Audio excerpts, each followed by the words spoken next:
તો વલસાડથી મહત્વપૂર્ણ સમાચાર સામે આવી રહ્યા છે, જ્યાં વલસાડમાં પણ આગ બાદ જે આગકાંડ થયો છે તેના બાદ તપાસનો ધમધમાટ શરૂ કરવામાં આવ્યો છે।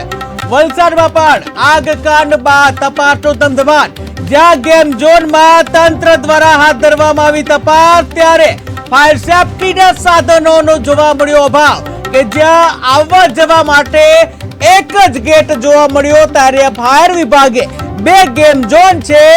એ બંધ કરવાના આદેશ કર્યા છે। ઉલ્લેખનીય છે કે રાજકોટમાં ગઈકાલે ટીઆરપી ગેમ ઝોન છે ત્યાં ભીષણ આગ લાગવાની ઘટના બની હતી અને તેને લઈને સમગ્ર ગુજરાતમાં ખળભળાટ મચી ગયો હતો। ત્યારે તમામ જે રાજ્યમાં તમામ જે ગેમ ઝોન આવેલા છે તમામ જગ્યાએ ચેકિંગ હાથ ધરવામાં આવી રહ્યું છે। ત્યારે વલસાડમાં પણ આગકાંડ બાદ તપાસનો ધમધમાટ શરૂ થયો હતો અને જ્યાં ગેમ ઝોનમાં તંત્ર દ્વારા જે તપાસ હાથ ધરવામાં આવી હતી, ત્યારે ફાયર સેફટીના સાધનોનો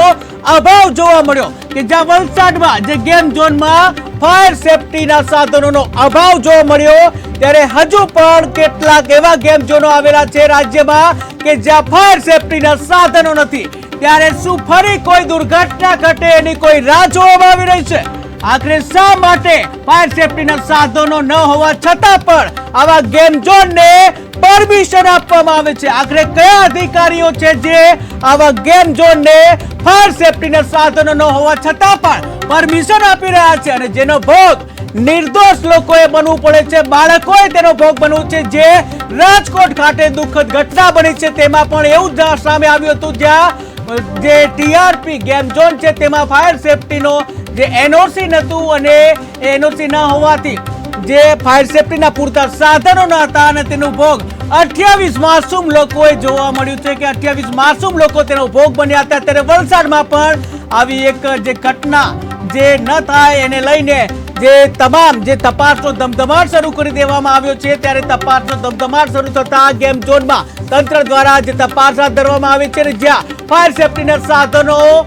જોવા મળ્યો અભાવ, કે જ્યાં ફાયર સેફટી જે છે તેના સાધનો છે તેનો અભાવ જોવા મળ્યો હતો, ત્યારે જે એક જ ગેટ જે છે આવવા અને જવા માટેનો ફક્ત એક જ ગેટ જોવા મળ્યો, કે જ્યાં આવી આગ જેવી ઘટના બને ત્યારે એક જ ગેટથી અવર જવર છે મુશ્કેલ બનતી હોય છે। ત્યારે જે ગાઈડલાઈન પ્રમાણે એક્ઝિટ પોઈન્ટ અને એક્ઝિટ પોઈન્ટ, આ બંને એન્ટ્રી પોઈન્ટ અને એક્ઝિટ પોઈન્ટ, આ બંને ગેટ હોય, એટલે કે એક આવવાનો અને બીજો ગેટ છે જવાનો, બે અન્ય અલગ અલગ ગેટો હોય છે। ત્યારે જે વલસાડમાં માત્ર આવવા અને જવા માટેનો એક જ ગેટ જોવા મળ્યો, ત્યારે જે કહી શકાય કે નિયમો જે છે ગેમ ઝોનના જે ફાયર સેફટીના એ કહી શકાય એ નિયમોનો અભાવ જોવા મળ્યો, જ્યાં ગેમ ઝોનમાં તંત્ર દ્વારા જે કહી શકાય કામગીરી હાથ ધરવામાં આવી હતી અને ત્યાં ફાયર સેફટી છે, ફાયર સેફટીના જે સાધનો છે તેનો અભાવ જોવા મળ્યો હતો। ત્યારે ફરીથી કોઈ દુર્ઘટના ઘટે એની રાહ જોવામાં આવી રહી છે। આખરે કેવી રીતે પરમિશન આપવામાં આવે છે આવા ગેમ ઝોનને? કોના ઇશારે પરમિશન આપવામાં આવે છે કે જ્યાં પૈસા લેવા માટે, પૈસા લૂંટવા માટે લોકોના જીવ સાથે ખિલવાડ કરવામાં આવી રહ્યો છે, કે જ્યાં વલસાડમાં આગકાંડ બાદ જે તપાસનો ધમધમાટ શરૂ કરવામાં આવ્યો હતો, તપાસ હાથ ધરવામાં આવી હતી, ત્યારે એક ગેમ ઝોનમાં ફાયર સેફટીના સાધનોનો અભાવ જોવા મળ્યો અને આવવા જવા માટે માત્ર એક જ ગેટ જોવા મળ્યો, ત્યારે ફાયર વિભાગે બે ગેમ ઝોનને બંધ કરવાના આદેશ આપ્યા છે।